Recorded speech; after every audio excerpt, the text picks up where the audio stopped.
Bismillahirrahmanirrahim. Assalamualaikum warahmatullahi wabarakatuh. Alhamdulillah.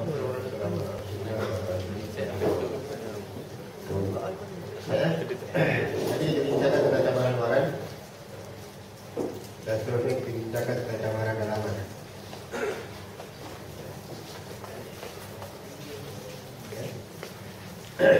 Jadi ini camaran-camaran yang akan memberikan kepada kita punya survival sebagai umat Islam. Antara cabaran dalaman adalah mulakan dengan cabaran dalam diri kita sendiri ataupun cabaran dalam diri umat Islam sendiri. Ini mungkin sesuatu yang jarang dibincangkan orang, iaitu berkenaan tentang pengenalan diri kita terhadap asal usul. Pengenalan diri kita terhadap asal usul kita dan juga kemudian kita di negara kita. Jadi Bapak sekalian, sejarah adalah merupakan sesuatu yang penting. Bahkan dalam kaedah dalam ilmu sejarah, sejarawan sebahagiannya berkata bahawa sejarah adalah merupakan ilmu yang paling baik. Sejarah adalah merupakan ilmu yang paling bahaya. Sebab dia boleh membangkitkan semangat, dia boleh meruntuhkan semangat. Dia boleh memberikan kekuatan, dia juga boleh memberikan kelemahan. Apabila sejarah lepas diceritakan dalam bentuk yang salah, dan dia akan menghasilkan suatu kepribadian dan juga satu perasaan yang juga tidak betul. Sebab tu kebiasaannya apabila Hasan Al-Banna saya menyebut, dia kata mana-mana bangsa yang bangkit, dia kata dia akan bangkit daripada sejarah bangsa yang gemilang. Mana-mana bangsa yang bangkit, dia mesti bangkit daripada sejarah bangsa yang gemilang.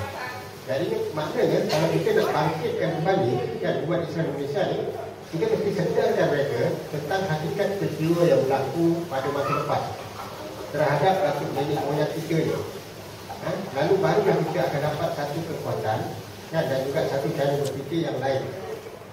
Ada begini contoh ni Ini beberapa hakikat dalam sejarah yang diceritakan tentang asal usul dan betapa besar kesannya kepada psikologi kita sebagai orang Islam ataupun sebagai orang lain. Kalau anda tanya kepada kawan, kalau anda tanya kepada kawan dan akhwat sekalian, orang Melayu ni biasanya dilabelkan sebagai bangsa tani. Orang Melayu biasanya dilabelkan sebagai bangsa tani ataupun sebagai petani. Betul ataupun salah hakikat sejarah dari segi fakta sejarah, adakah itu sesuatu yang betul ataupun sesuatu yang salah? Aku hujah hakikat sekarang. Ya, aku bukti di pedagang.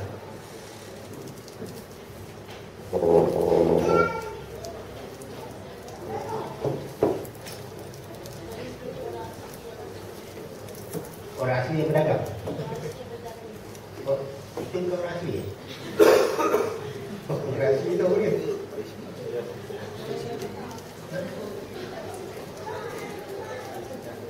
Kita 30-40 lepas, kita bukan orang asli. Kita nelayan. Okay. Jadi sekarang ni, bila kita kata contoh, bila kita kata bangsa kita adalah merupakan bangsa petani. Banding dengan statement bangsa kita adalah bangsa dagang, dia ada bagi kesan psikologi tak kepada kita? Kita macam bila kita kata ayah saya adalah seorang petani, datuk saya seorang petani, moyang saya seorang petani, semua keturunan saya adalah petani. Ataupun kita kata ayah saya adalah seorang peniaga yang berjaya, datuk saya seorang peniaga yang berjaya, moyang saya seorang peniaga yang berjaya, dan keturunan saya semuanya adalah peniaga yang berjaya. Dari segi kesan psikologi, dia ada beza tak? Dia ada beza. Jadi sebab tu British dan juga sejarawan yang bukan Islam ni, dia selalu membongkokkan bahawa kita ni adalah bukan bangsa tani ataupun bangsa tani. Tapi apabila kita meneliti fakta sejarah, kita akan dapati bahawa hakikat yang berlaku sebenarnya bukan begitu. Hakikat yang berlaku sebenarnya adalah bukan begitu. Ada contoh beberapa benda yang berlaku dalam sejarah. Ada contoh beberapa benda yang berlaku dalam sejarah. Contohnya satu kajian berkenaan tentang penempatan awal orang-orang Melayu dulu, huruf ke-15, huruf ke-16, huruf ke-17. Apabila mereka melihat penempatan orang Melayu, mereka dapati bahawa penempatan orang Melayu dulu tertumpu di kawasan-kawasan bandar. Ya, tertumpu di kawasan-kawasan bandar. Di mana kawasan-kawasan ini dia tidak ada cucuk tanam apa-apa. Dia orang kalau tanam padi pun dia tanam suka-suka. Ya, tanam suka. Tapi maknanya dari mana datang keperluan beras? Beras datang dari Sumatera. Dari mana datang keperluan lain? Dia juga datang dari luar. Ya? Jadi maknanya dia adalah bukan satu bangsa yang berdagang. Mereka ni adalah bukan bangsa pengguna. Dia nak dia beli. Ya? Dia nak dia beli. Itu tabiat apa? Bukan tabiat petani. Ini tabiat orang kaya. Ya? Tabiat orang kaya. Jadi bila mereka melihat dokumen-dokumen lama ini, jadi bila mereka melihat penempatan orang Melayu itu adalah di bandar-bandar, bukan di kampung-kampung. Jadi itu bagi satu kesan kepada satu tanggapan bahawa orang Melayu bukan dari orang petani asalnya. Kemudian yang ini dikuatkan lagi dengan satu kata-kata yang ditulis oleh Prof. Uketi berkenaan tentang aktiviti orang Melayu di sebelah Kampang. Sebelah Kampang. Kalau aku pergi ke Perak, Kampang, Hidung dan terus sampai menuju ke kita, siapakah sebenarnya pemilik lombong-lombong biji? Siapa dia? Mereka adalah orang-orang Melayu. Sebenarnya tidak dibuka lombong biji lain.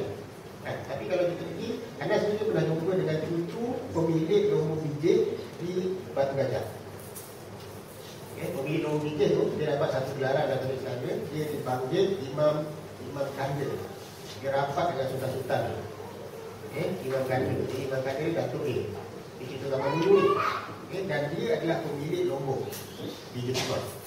Di sebelah Batu Gajah. Dan pemilikan lombong biji ni kan oleh orang-orang Melayu ni banyak. Bahkan Uketi dia kata orang Melayu bertani dan adalah selang seli masa selepas mengerjakan biji. Jadi mereka ni jadi pemilik lombong. Dia memfokuskan lombong-lombong biji. Biji timbang. Dan biji timbang adalah suatu hasil produk yang unik bagi tanah Melayu. Satu hasil produk yang unik bagi tanah Melayu. Kemudian angka seterusnya, kalau anda boleh kongsi dari sini, anda mendengar satu ucapan atau satu mikir oleh Uketi ni tak? Dia menceritakan tentang peristiwa yang berlaku tahun 1920. Satu peristiwa yang berlaku tahun 1920. Apabila berlaku migrasi dan ada kaum-kaum lain datang ke Malaysia, tanah Melayu. Jadi pada masa itu tanah Melayu dah tak cukup makanan. Sebab orang putih datang ramai, orang Cina datang ramai, orang India datang ramai. Jadi bila dah tak cukup makanan, maka dia orang nak selesaikan masalah ni dengan paksa orang Melayu di tanah Melayu untuk tanam padi. Sekitar awal 1900 dan sebagainya sampai tahun 1920. Jadi orang Melayu tak nak tanam padi. Sebab orang Melayu tak biasa tanam padi. Jadi siapa yang jadi bangsa tanam padi? Yang jadi bangsa adalah orang-orang Indonesia, bangsa Banjarmasin daripada Banjarmasin ini. Ditarik ke tanah Melayu kan untuk mengerjakan tentang padi. Jadi mereka pun mengerjakan tentang padi. Sebab itu orang sini kita tanya orang Banjar, dia punya susu ganu tu last sekali akan berakhir terpendam. Dia orang datang ni tahun 1920-an. 1920-an. Maka ada pun ikut kita juga itu ada sajak-sajak orang bandar ni, orang Banjar ni adalah dia ada sajak-sajak tentang benda. Sajak-sajak tentang benda. Dan sebab dia orang ni bangsa tu. Dia orang ni bangsa tu. Jadi bila kita tengok fakta sejarah begitu, kan, jadi dia akan bagi satu kesan psikologi yang lain. Satu kesan psikologi yang lain. Kemudian contoh lagi fakta dalam sejarah. Fakta dalam sejarah. Adakah orang Melayu dulu menyerah sepenuhnya kepada penjajahan? Kita biasa diumumkan bahawa orang Melayu ni dia memang muda. Kan, maknanya Portugis masuk, raja berlari. Kemudian datang orang Islam, serahkan kepada kita. Datang Rifle, serahkan kepada kita. Kemudian krisis istana dan sebagainya. Anda nak paparkan satu bahagian, satu part yang biasanya orang tak ceritakan dalam sejarah ni. Satu tempat yang orang tak satu desain, kan bahagian sebelah lagi yang orang tak tinggi pada sejarah. Contohnya bila jatuh sampai kerajaan Melaka, jatuh di kerajaan Melaka, sebenarnya Kesultanan Melaka dan juga orang-orang Melayu bersatu kepung Melaka. Dan penduduk hampir-hampir mati kebuluran dengan satu. Sampai itu mati kebuluran. Tapi akhirnya dia dapat tahan pada bantuan. Kemudian di dalam zaman Sultan Mahmud itu sendiri, pada dia lari, kemudian beberapa belas serangan dilakukan oleh beliau daripada Johor. Ini terhadap Portugis di Melaka. Kemudian begitu juga serangan ini dibantu oleh orang Jawa, kan? Sebab itu ada satu pantun, kerana dia pantun kita kan. Kalau roboh kota Melaka, papan di Jawa kami dirikan ke kami sorongkan. Kalau roboh kota Melaka, papan di Jawa kami dirikan itu kan. Kalau sungguh bagai dikata, jiwa dan raga kami serahkan. Pantun ni sekarang jadi pantun cinta. Tapi asalnya sebenarnya adalah merupakan satu kiasan tidak menceritakan tentang zaman dulu. Bagaimana orang-orang Jawa ni menolong orang-orang Melayu di situ untuk membebaskan mereka daripada Portugis. Kemudian begitu juga satu gambar yang anda tengok, gambar tentang serangan orang-orang Aceh terhadap Portugis di Melaka. Gambar ni adalah bukan lukisan orang Portugis ataupun orang Belanda yang menceritakan tentang keadaan perang pada masa itu. Dan memang banyak dalam gambar itu banyak kapal-kapal Aceh yang menyerang Melaka di dalam zaman Sultan Iskandar I, Sultan Iskandar Muda. Daripada gambar tu, akhirnya bila kita tengok catatan dalam sejarah, kita memang tengok dalam catatan sejarah Aceh yang ada sebut Sultan Iskandar Muda menyerang Melaka dan mengisytiharkan perang itu sebagai jihad fisabilillah. Walaupun kalah, tetapi Portugis jadi luar. Jadi maknanya dia adalah merupakan satu sejarah yang orang tak share. Ada orang tak kongsikan tentang bagaimana semangat perjuangan orang Melayu untuk membebaskan Portugis dan membebaskan Melaka daripada Portugis pada masa itu. Itu perlu berarti kita masuk katakanlah sejarah J.W.W. Birch. Siapa yang bunuh J.W.W. Birch? Yang kita dengar nama si Piton kan? Tapi sebenarnya J.W.W. Birch, pembunuhan itu adalah merupakan satu keputusan istana. Sebab itu selepas itu British hampir lumpuh di Perak. Sebab dia orang gunakan seluruh tenaga dia untuk berperang dengan orang Perak. Dan dia halal. Dapat tangkap tuan rumah dan keluarkan. Buang negeri kan? Buang negeri. Jadi itu pun satu sejarah yang penting juga. Akhirnya kalau kita dapat faham dengan cerita itu, dan buat satu drama. Dia ada buat drama yang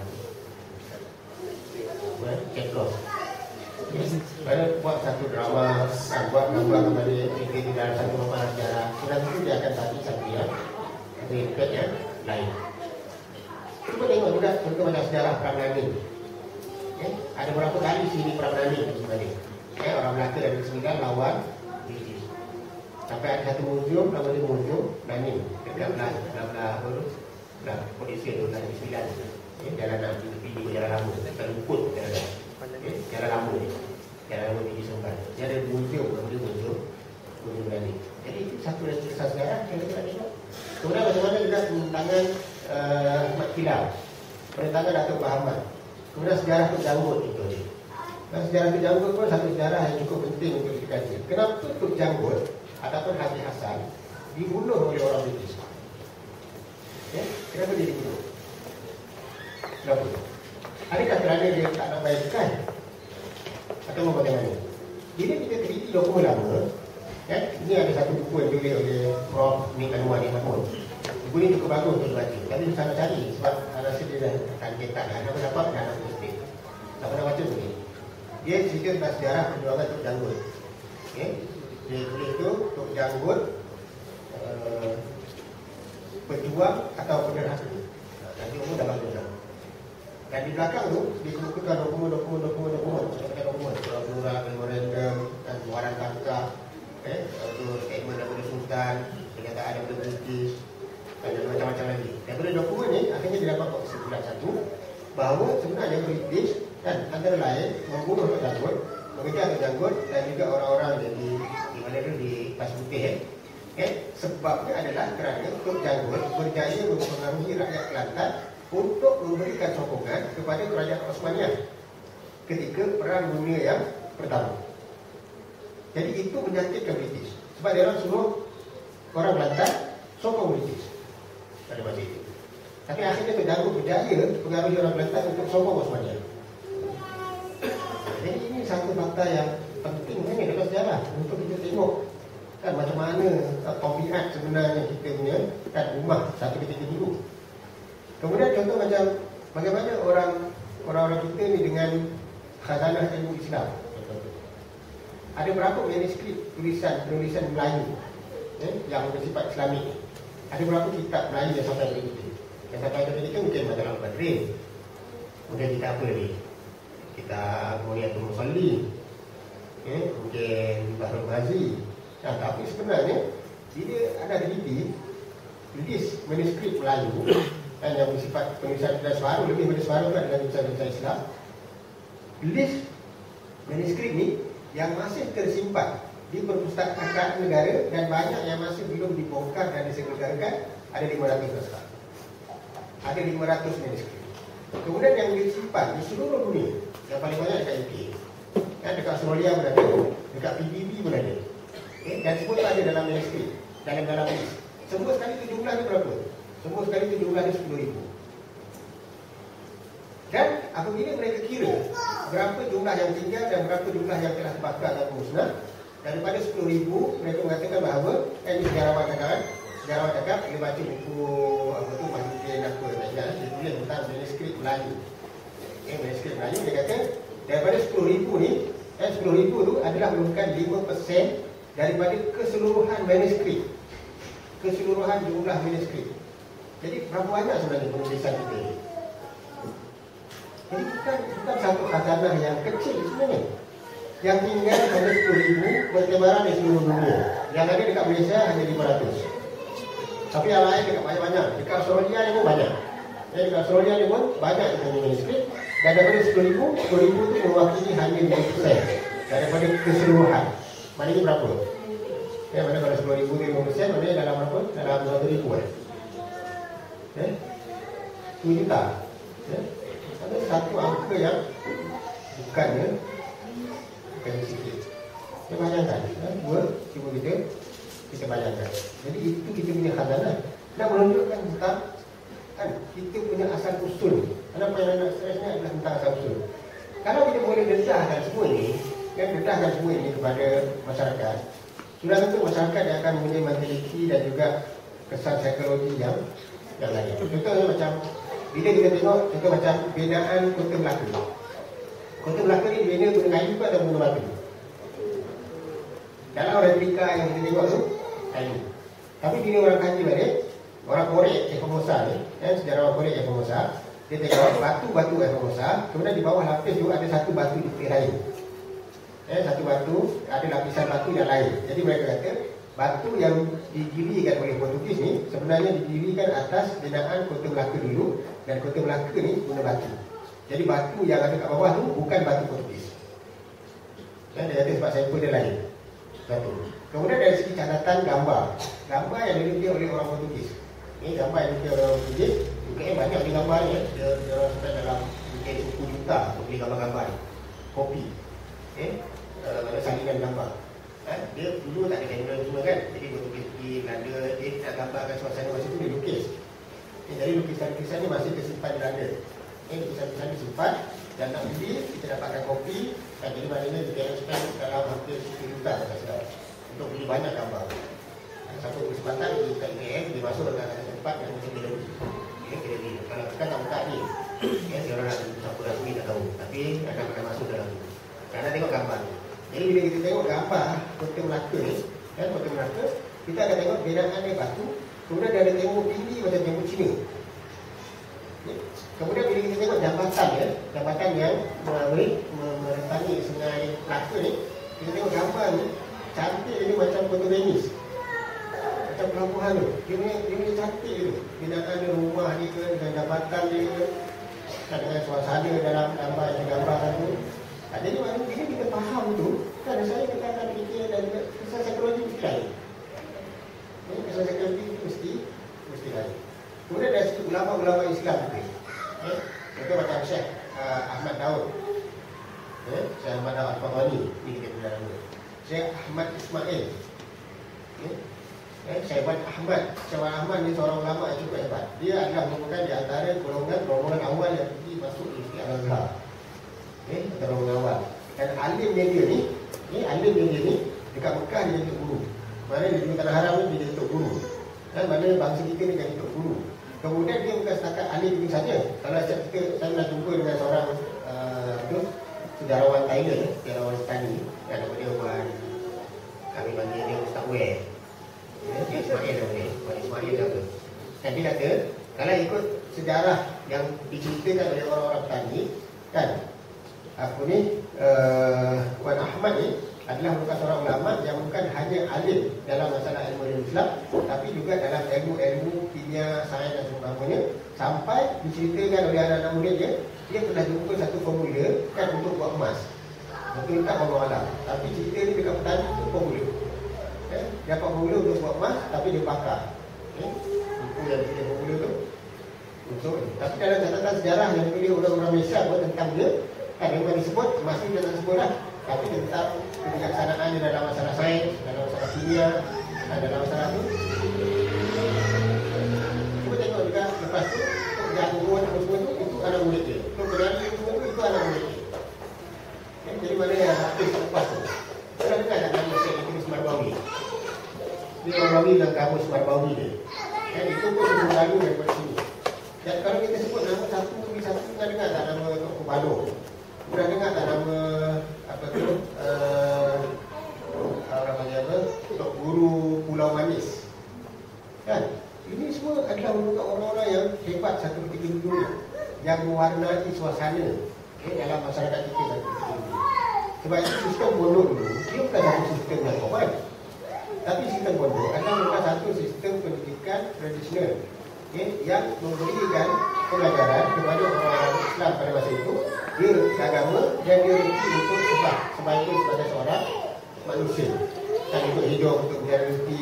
Kan jadi mana dia ada kemahiran hidup dan di masa yang sama dia dekat dengan Tuhan. Tapi akhirnya kan semua itu dipadamkan. Kalau kita pergi orang merah cuma pergi dekat Madrasah Al-Azhar. Cuma pergi dekat Mahayat Syarif. Tapi semua adalah kisah-kisah sejarah yang agak moden sikit. Yang sebelum itu pergi ke Kelantan pada tingkat Ahad dekat Masjid Muhammadi. Dan kemudian pergi dekat Pondok Lanai. Ini semua adalah tempat-tempat lahirnya kan manusia-manusia yang hebat. Jadi maknanya bila kita tengok sejarah ni, akhirnya kita akan, kalau kita dapat kemukakan dalam bentuk yang betul, kan sudah tentu hasilnya kepada psikologi kita pun akan berubah. Tapi biasanya kita dibongokkan bahawa kita ni macam tak sejarah. Ataupun kita ni macam makhluk yang lahir begitu je, kan? Apa sejarah lepas kita tak tahu. Kan? Sebenarnya kalau kita tak nak kaji jauh-jauh pun, kita kaji dia sejarah 30-an, 40-an. 30-an, 40-an, 50-an. Cuba kita tengok gerakan-gerakan yang memperjuangkan kemerdekaan pada masa itu. Kita tengok KNF, kita tengok PKNF, kita tengok Awas, kita tengok Batas, kita tengok Tani, kita tengok Putra, macam-macam lagi sebenarnya. Kan ada berapa puluh badan-badan orang Islam pada masa itu yang memperjuangkan kemerdekaan. Dan mereka memperjuangkan dengan terus serius, kan, dengan terus sungguh-sungguh. Jadi semua itu ada dalam catatan sejarah. Bahkan jiwa pejuang pada masa itu, dia bukan setakat nak memerdekakan kita saja, tapi sebaliknya menggabungkan kita dengan Indonesia dalam satu gagasan negara yang besar. Bahkan Filipina pun pernah diperjuangkan sekali untuk masuk. Jadi bayangkan cita-cita kan generasi pejuang lampau ini macam mana. Tapi semua tu, kalau kita tanya diri kita, mesti kita tak tahu. Kalau kita tanya cara tanya, kenal tak apa tu Ibrahim Yaakob? Kita akan boleh cerita paling tinggi tu satu penggal je. Kenal tak Ahmad Mustamar? Kenal tak Pak Sako? Kenal tak Burhanuddin Helmi? Kan? Ini semua pejuang-pejuang yang kita tak akan mampu cerita lebih daripada satu penggal. Tapi sebenarnya dia adalah pejuang-pejuang yang sejarah perjuangan dia panjang. Jadi kalau kita dapat kaitkan diri kita dengan semua itu, hasilnya mesti lain. Jadi kita akan lebih rasa bertanggungjawab untuk mengekalkan perjuangan orang lama.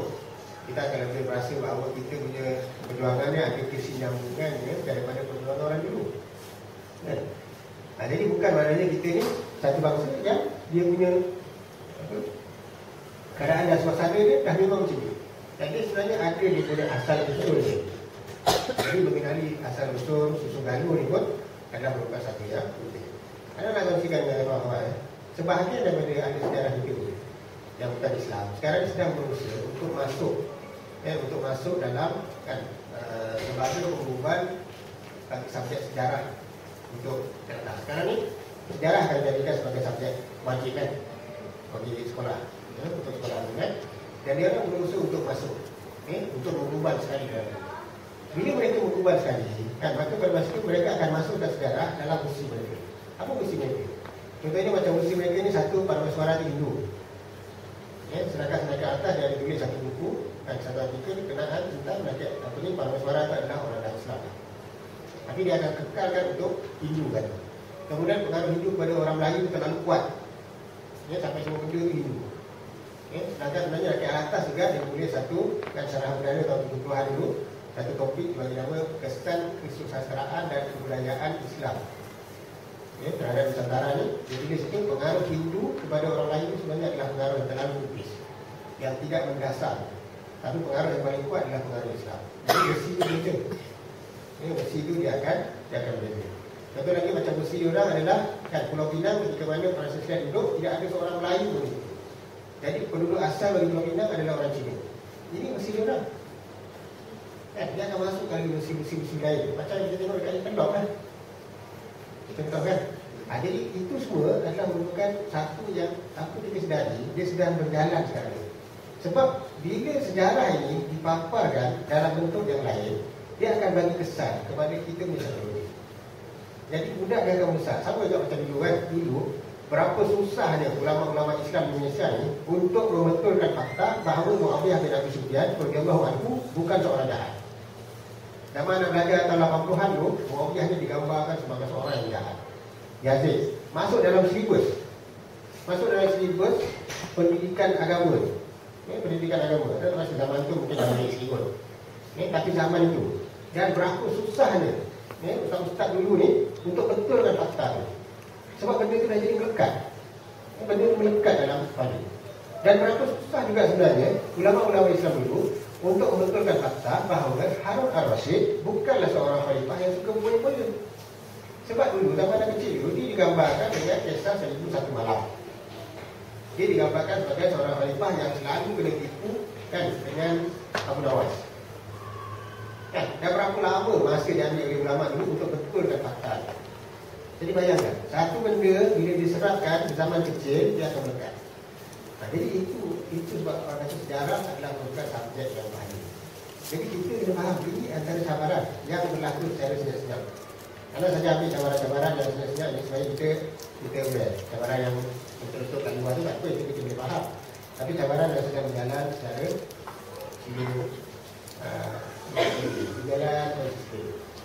berjalan konsisten.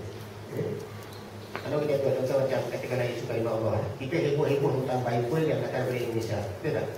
Anda baru perasan, itu seorang Muslim, asalnya Kristian, lahir dalam keluarga Padri di Sabah. Sekarang ni duduk di dekat mana, bersembang dengan dia. Kemudian di sini dia berdana. Anda kata anda nak Bible dalam bahasa Melayu boleh tak?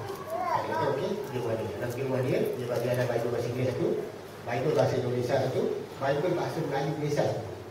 Anda boleh tengok Bible bahasa Melayu Malaysia ni, anda tanya dia, Bible ni dah lama ke? Dia kata Bible ni dah lama dicetak di Malaysia. Jadi jika kita kecoh tentang Bible daripada Indonesia, Bible Malaysia ni dah dicetak lama dah. Dan disebarkan. Dan di PJ dia kata ada satu gereja, dia kata anak, kalau Ustaz nak, Ustaz pergi dengan anak, kita patuh gereja kat situ, Ustaz tengok siapa yang masuk dalam gereja tu. Dan siapa yang keluar masuk dalam gereja tu. Ustaz akan tengok buku-buku lain. Jadi benda ni jalan slow je. Kita kecoh benda lain, kan? Tapi yang berjalan tu berjalan. Jadi ini semua cabaran-cabaran untuk kita tengok. Ya. Kemudian cabaran yang seterusnya, dari cabaran dalaman, yang adalah berkenaan tentang berkait dengan masalah bila kita tak kenal asal usul dan agama dia, akhirnya kita jadi orang yang tidak mempunyai agenda dalam hidup. Agenda ni dia nak tahu. Islam secara umum dia punya agenda ni tidak jauh. Tidak jauh ni maksudnya kalau kita kata apa kita nak Malaysian jadi. Dia tak boleh nak rumuskan dalam satu ungkapan yang power. Sebab itu kita akan menjadikan kehilangan banyak benda. Dulu kita dah kehilangan orang sedih. Para Malaysia tak rasa sedih pun. Kemudian kita kehilangan banyak pagar. Kita sedih tak? Tak rasa sedih pun. Kan? Kita baca berita tu, kan? Kita baca berita tu, kita baca macam tak ada apa-apa yang berlaku. Sedangkan Tanjung Pagar adalah merupakan satu tanah, kan? Tanah kita, tanah orang Islam di Singapura. Bukan setakat lokasi itu je, tapi dia tanah sepanjang 30 km. Mana panjang 30 km ini besar. Dalam perjanjian lama, tanah ini adalah tanah milik Malaysia. Okay? Jadi tanah ini diambil oleh Singapura, digantikan dengan satu tanah, dia kata tanah yang komersial. Dan tanah komersial ini kan adalah bukan tanah yang dikomersial di syarikat Malaysia dan syarikat Singapura. Dan Singapura pegang 60%, Malaysia pegang 40%. Kemudian dia akan listed. Bila listed nanti, bila dia public listed nanti, kan akan disetujui oleh ramai orang, antara mungkin Singapura, lama-lama nanti Malaysia tak tanah.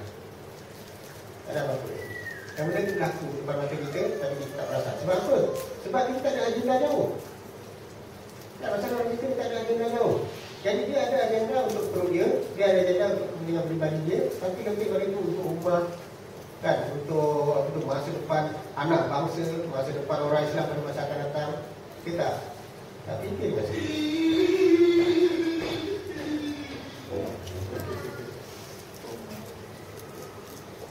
Kita fikir masa itu. Jadi sebab itu kadang-kadang kita tengok orang-orang besar kat Malaysia ni, kita nak kata dia ada agenda Allah, tak ada. Nak kata dia ada agenda kumpulan dia pun tak juga. Dan sekarang sebenarnya apa agenda dia? Agenda peribadi. Jadi kita jadi begitu. Dan kemudian kita pula, yang generasi muda ni pula, kita pun tak tahu kita nak di mana pun. Apa yang kita nak pertahankan? Apa yang kita nak negara kita jadi? Dan seriuskah kita bila kita kata negara kita nak jadi begitu? Apa yang kita buat sampai negara kita jadi begitu? Kan kita perasan tak bahawa kedaulatan kita ni, dia makin hari makin terhakis, makin terhakis. Kemudian identiti orang Islam pun makin terhakis. Kita tak perasan. Anak cuba Efah buka MyCard masing-masing. Efah akan tengok perkataan Islam tadi. Bila ada anak, kita register anak, dalam MyKey tak ada agama.